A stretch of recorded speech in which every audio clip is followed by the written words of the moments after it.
Hi అందరికీ, welcome to my channel. ఈరోజు నా లంచ్ అయితే చూసేయండి. ఈరోజు సాటర్డే కదా, సాటర్డే రోజు మేమైతే మోస్ట్లీ సాంబార్ అయితే చేసుకుంటామండి. ఇక్కడ సాంబార్ అని చెప్పి పప్పు చూపిస్తుంది ఏంది అనుకుంటున్నారా? అట్లా ఏం లేదు, సాంబారే చేసాము. కాకపోతే పప్పు కొంచెం ఎక్కువ నానబెట్టాను, సో సాంబార్ కాస్త కొంచెం పప్పు ఎక్కువై అది పప్పులాగా అనిపిస్తుంది. కాకపోతే ఇది సాంబారే.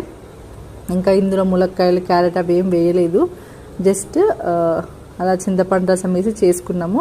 ఇలా కూడా టేస్ట్ చాలా చాలా బాగుంటుంది, ఒకసారి ట్రై చేయండి. ఈరోజైతే పకోడీ లాంటివి అయితే ఏం చేయలేదు, జస్ట్ పాపడాలు అయితే వేసేసాను.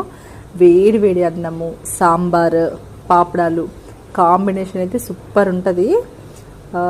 నేనైతే ఎవ్రీ సాటర్డే అయితే సాంబార్ రైసే చేసుకుంటాము.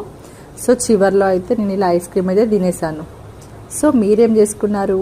కామెంట్ సెక్షన్లో కామెంట్ చేయండి. Thank you for watching my video. Please subscribe my channel.